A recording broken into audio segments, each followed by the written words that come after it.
WhatsApp guys, कैसे हो तुम लोग? आई थिंक अच्छे हो। और आज हम लोग वर्किंग कैपिटल का प्रैक्टिकल प्रॉब्लम स्टार्ट करने वाले हैं, क्योंकि लास्ट क्लास में हम लोग बात कर लिए थे कि वर्किंग कैपिटल क्या होता है। वर्किंग कैपिटल का फॉर्मूला क्यू सी ए माइनस सी एल होता है, क्योंकि बहुत लोग को यही पता है कि वर्किंग कैपिटल का मतलब सी ए माइनस सी एल, उसका कॉन्सेप्ट, उसका थ्योरी पता बहुत लोगों को नहीं था। सो दैट्स वाई हम समझा दिए थे। और ऑपरेटिंग साइकिल और वर्किंग कैपिटल साइकिल भी हम लोग डिस्कशंस कर लिए थे। तो आज से हम लोग practical problem of working capital start करेंगे। मगर उससे पहले हम लोग एक बात को क्लियर करते हैं कि यहाँ पर जो हम लोग सी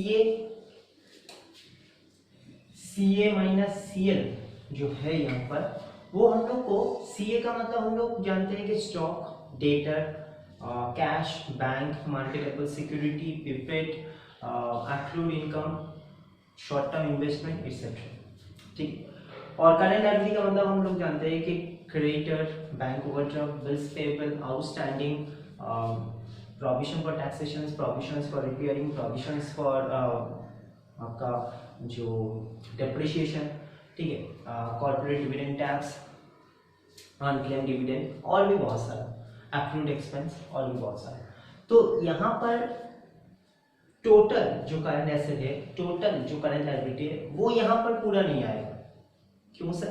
क्योंकि हम लोग का जो वर्किंग कैपिटल है वो अबाउट द स्टॉक, यानी कि स्टॉक रिलेटेड जो करंट एसेट होता है, यहाँ पर स्टॉक रिलेटेड करंट एसेट का मतलब स्टॉक होता है, डेटर भी होता है, ठीक है, कैश भी होता है, क्योंकि कैश से हम लोग परचेज और सेल्स करते हैं, और बैंक बैलेंस भी हो सकता है, प्रीपेड भी हो सकता है अगर हम लोग कुछ एडवांस पे करके रखे मेरा सप्लायर को। तो यहाँ पर हम लोग को जो बात ये है, जो करंट एसेट है वो about only stock, not in current investment, marketable security, ये यहाँ पर नहीं आ सकता। क्यों? क्योंकि वो फिनांस का पार्ट है, वो फिनांस का पार्ट है। वैसे सब्जेक्ट भी हम लोग फिनेंशियल मैनेजमेंट ही कर रहे हैं, मगर यहाँ पर जो हम लोग को वर्किंग कैपिटल जो बेसिकली चैप्टर है वो है स्टॉक के ऊपर। Okay. And definitely current liability में भी हम लोग जो करंट लायबिलिटी में लेंगे, जैसे क्रेडिटर को ले सकते हैं, आउटस्टैंडिंग, अगर कोई लेबर का पेमेंट बाकी है, कोई ओवरहेड एक्सपेंस पे करना बाकी है, यानी कि आउटस्टैंडिंग एक्सपेंस, वो सब ले सकते हैं। एंड कुछ हद तक हम लोग ओवरड्राफ्ट को भी एडजस्ट कर सकते हैं। मगर provision for taxation, provision for depreciation, provision for repairing, corporate dividend tax, और भी बहुत सारा जो होता है करंट लायबिलिटी, वो यहाँ पर नहीं आ सकता, क्योंकि वो अलग पार्ट में चल जाएगा। ओके। सो अब हम लोग यहाँ पर ये बात तो देख लिए कि करंट एसेट में क्या क्या आता है, करंट लायबिलिटी में क्या क्या आता है। अब इसका एक फॉर्मेट देख लेंगे कि वर्किंग कैपिटल हम लोग करते कैसे, statement of working capital requirement. तो शायद तुम लोग देख पा रहे हो, वर्किंग कैपिटल में सबसे पहले हम लोग को ऊपर में हेडिंग लिखना पड़ेगा, working statement of working capital requirement. Okay. Then A current asset, B current liability. अब करंट एसेट में जो हम लोग का पार्ट होता है वो देख लो, पहले स्मॉल ए देके लिखना पड़ेगा रॉ मटेरियल, और ब्रैकेट में क्या लिखा है, consume multiply of time lag. Consume का मतलब हम लोग आज देखेंगे। कंज्यूम का मतलब नॉर्मली हम लोग जानते हैं कि जितना हम लोग कंज्यूम करते हैं वो डे के हिसाब से हो सकता है, वो वीक के हिसाब से हो सकता है, वो मंथ के हिसाब से हो सकता है, मल्टीप्लाई ऑफ उसका टाइम लैग। उसके बाद है बी में working capital, working progress. Working progress जो होता है उसमें 3 पार्ट आता है, क्योंकि अब से काम करना स्टार्ट हुआ तो काम कौन करेगा, लेबर करेगा, और उसके हिसाब से कुछ एक्सपेंस, एडिशनल एक्सपेंस भी होता है जिसको हम लोग ओवरहेड भी बोलते हैं। तो raw material, labour and overhead. मगर वहां पर देखो, रॉ मटेरियल को छोड़ के लेबर एंड ओवरहेड में हाफ 1/2 एंड 1/2 हमने किया। ऐसा क्यों सर? क्योंकि वर्किंग प्रोग्रेस का मतलब होता है कि आधा काम हुआ है और कुछ पोर्शंस काम बाकी है। अगर हम लोग का प्रॉब्लम में नहीं बोल देता है कि कितना परसेंटेज काम हुआ है और कितना परसेंटेज काम बाकी है, तो हम लोग एज्यूम कर लेते हैं कि 50% काम हो चुका है and raise the portions of 50% काम बाकी है। सो डेफिनेटली हम लोग 50% को 1/2 लिखते हैं, तो इसलिए लेबर एंड ओवरहेड में हम लोग हाफ लिखेंगे। ओके। दूसरी बात, सर रॉ मटेरियल में क्यों हम लोग हाफ नहीं किए? क्योंकि रॉ मटेरियल जो हम लोग परचेस करते हैं, जो उसमें हम लोग प्रोडक्शन करेंगे, वो डेफिनेटली 100% ही परचेस करेंगे।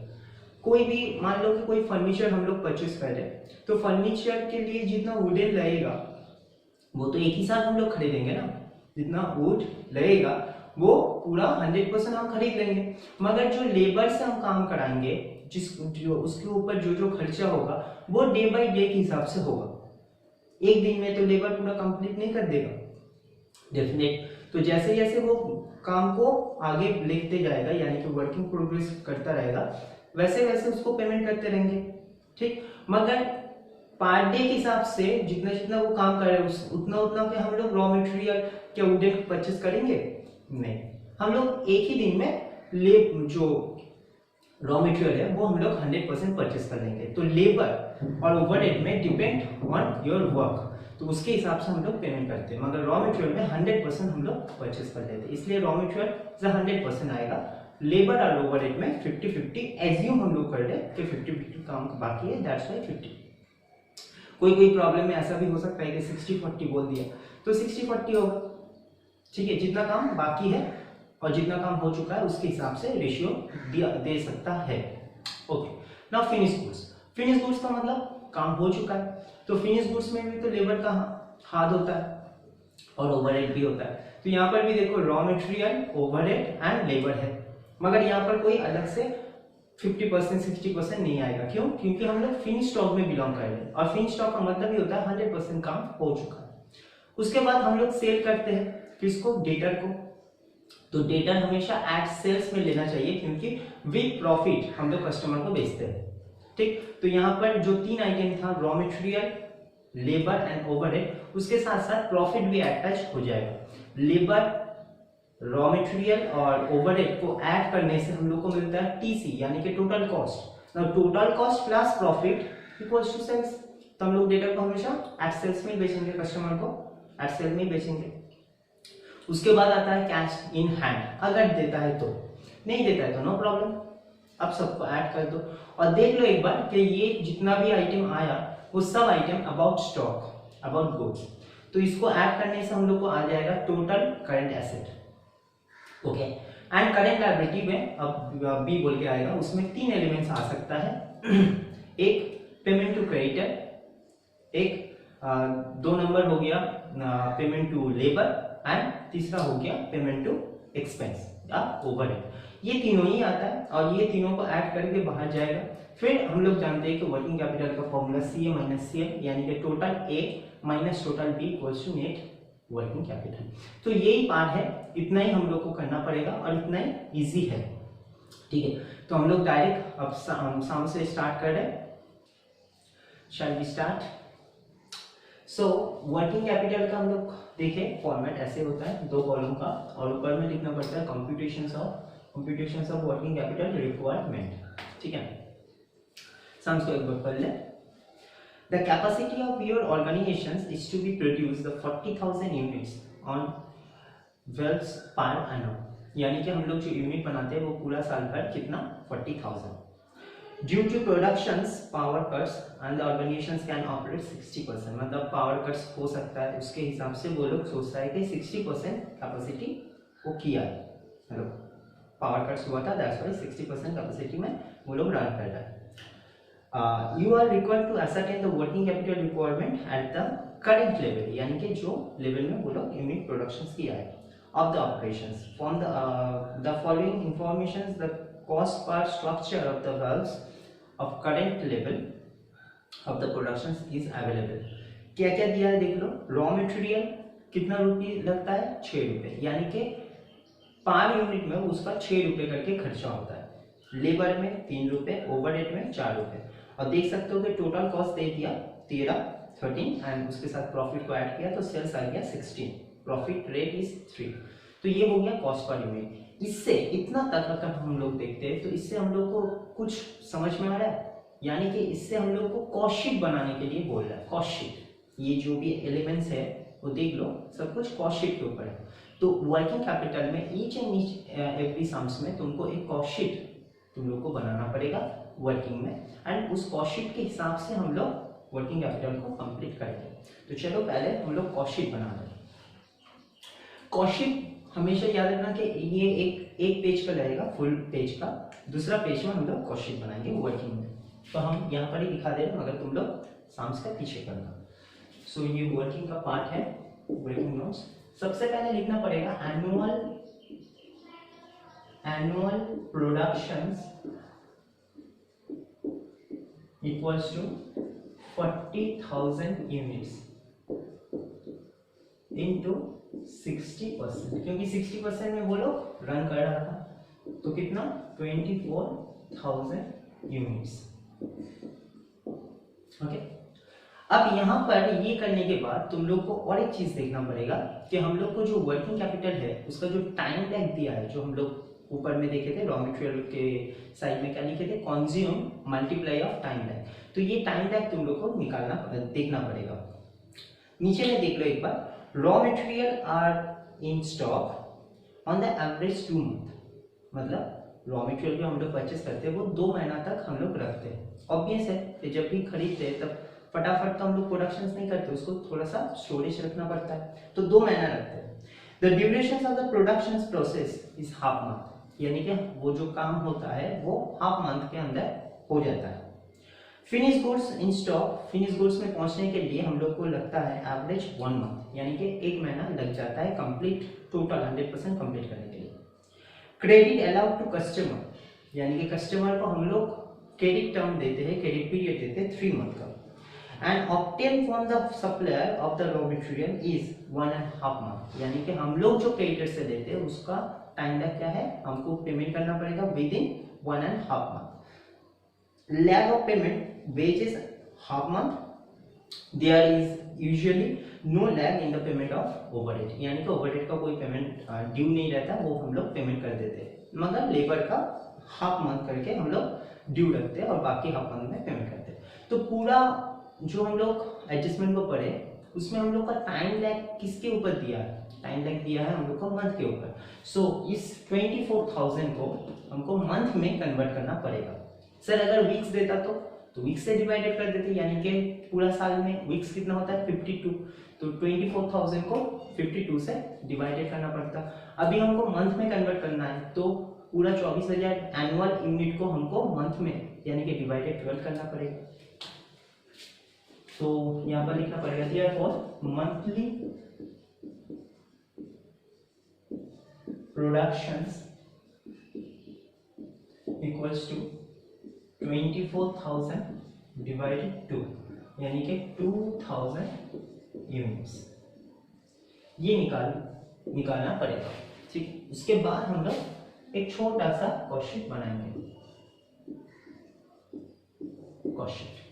तो सबसे पहले हम लोग का रॉ मटेरियल है, रॉ मटेरियल हम लोग को कितने यूनिट हम लोग यूज करते हैं 2000 पर मंथ के हिसाब से, तो 2000 और 1 यूनिट खरीदने के लिए, परचेस करने के लिए हम लोग को रॉ मटेरियल कितना लगता है सर 6 रुपए, तो मल्टीप्लाई ऑफ ₹6, यानी कि ₹12,000। ओके, नाउ लेबर में भी 2000 यूनिट्स ही प्रोडक्शन करेगा, क्योंकि हम लोग जितना रॉ मटेरियल परचेस करते हैं उसके हिसाब से लेबर का यूज होता है। नाउ लेबर का रेट कितना है 3, यानी कि ₹6,000 और ओवरहेड वो भी 2000 के अगेंस्ट में होगा इनटू ₹4, तो 8000। इसको ऐड कर दोगे तो आ जाएगा तुम्हारा 26,000। ये मेरा क्या है, ये मेरा टीसी है, टोटल कॉस्ट है। और इसके साथ हम लोग को ऐड करना पड़ेगा, add profit 2000 multiply of profit का रेट भी देख लो 3 रुपए करके पर यूनिट में हम लोग प्रॉफिट कमाते हैं 3 रुपए, यानी कि 6000।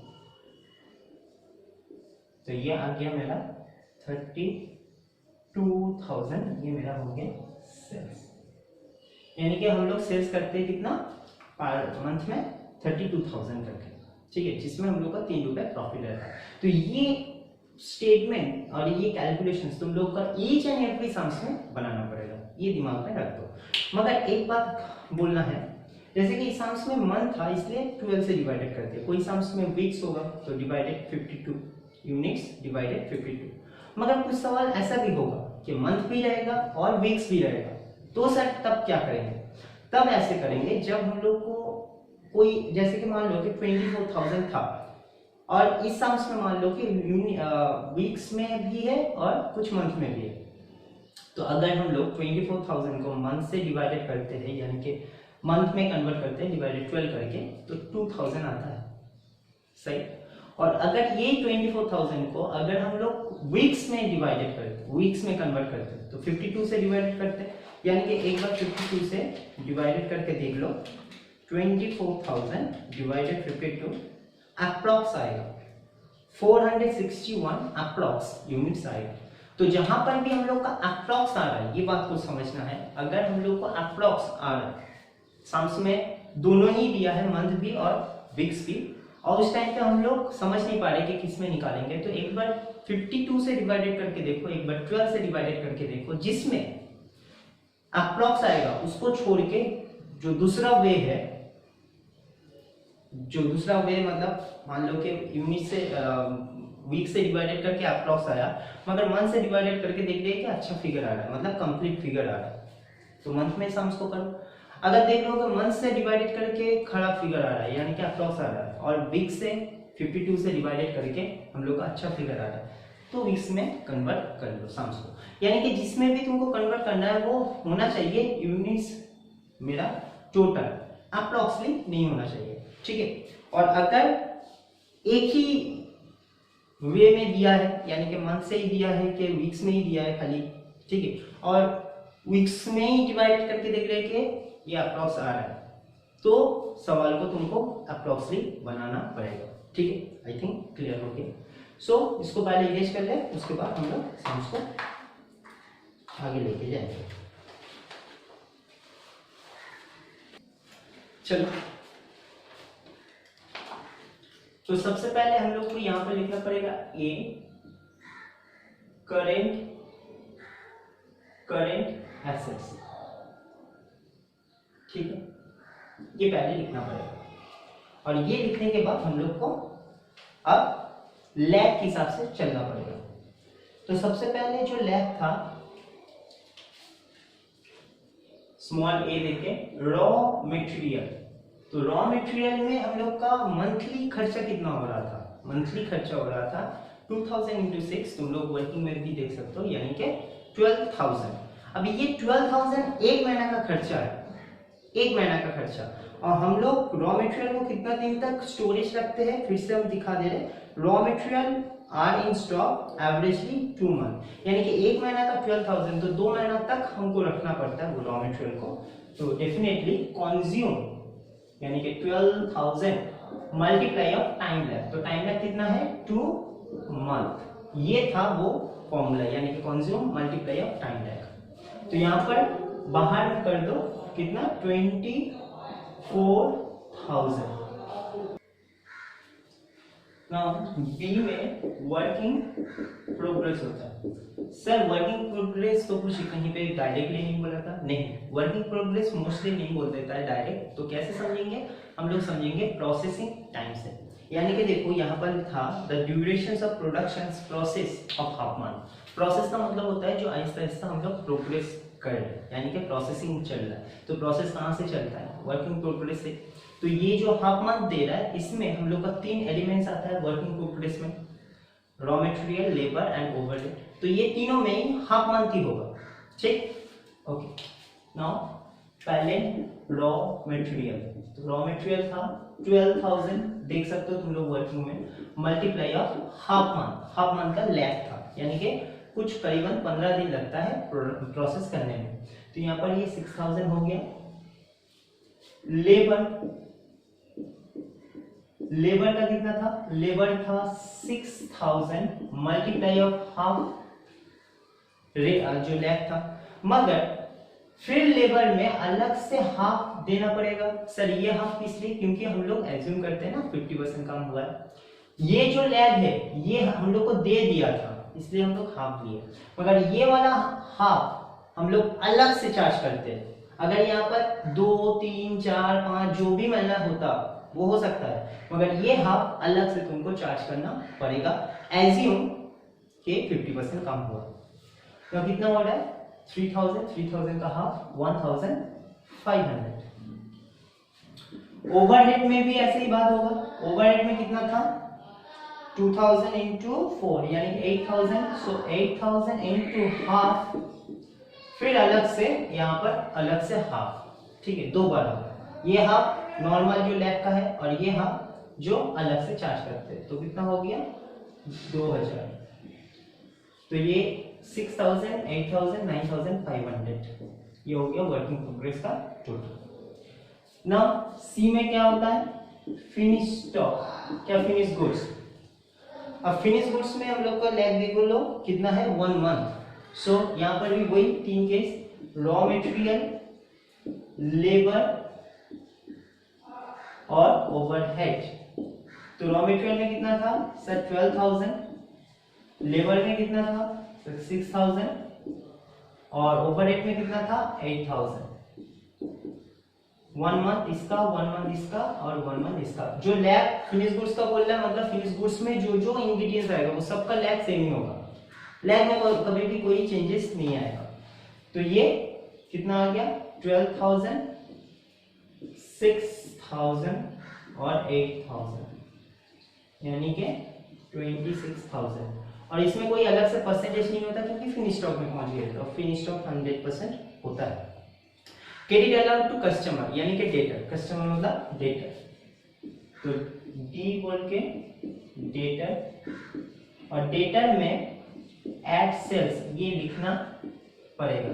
कोई कोई क्वेश्चंस में हम लोग को बोल देता है कि एट कॉस्ट, कोई कोई क्वेश्चंस में कुछ नहीं बोलता है। तो जहां पर भी कुछ नहीं बोलता है हमेशा एट सेल्स ही लेना, क्योंकि अगर हम लोग एट सेल्स में लेते हैं वही हम लोग का कॉन्सेप्ट क्लियर होता है कि हम लोग डेटर यानी कि कस्टमर को हमेशा प्रॉफिट देके बेचते हैं, कभी भी एट कॉस्ट में बेचते नहीं है, ठीक है ना।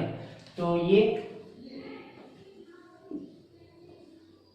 रॉ मटेरियल, लेबर,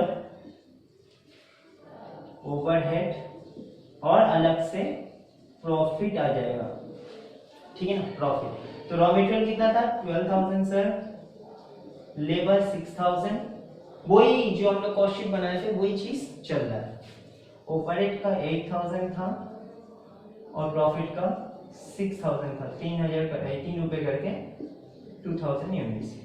इसका लैब कितना था 3 मंथ, तो सबको 3 से मल्टीप्लाई कर दो तो ये कितना आता है 36000, ये आता है 18000, ये आता है 24000, ये आता है 18000।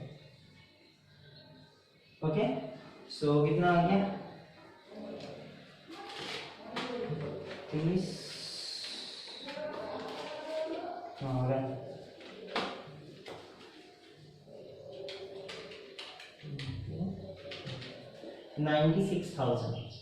96,000। और देखो इस सम्स में कैश नहीं था, कैश इन हैंड जो हम लोग लेते हैं अलग से वो नहीं था, तो कैश नहीं था कोई सम्स में हो सकता है, जिस सम्स में होगा उस सम्स में हम लोग ई बोल के कैश इन हैंड बिठा देंगे, नो प्रॉब्लम।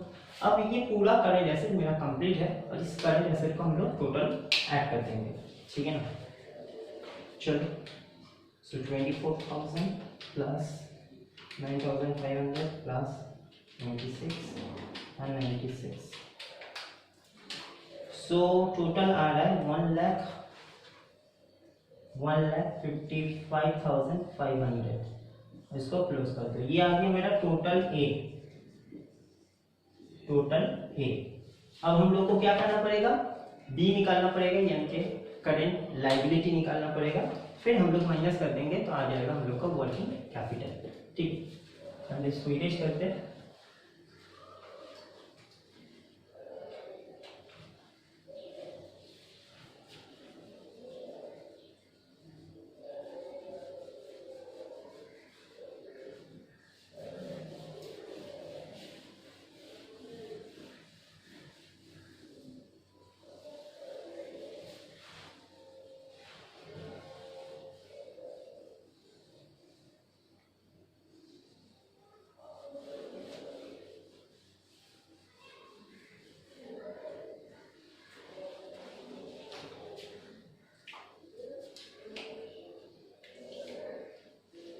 सो बी करेंट लायबिलिटी,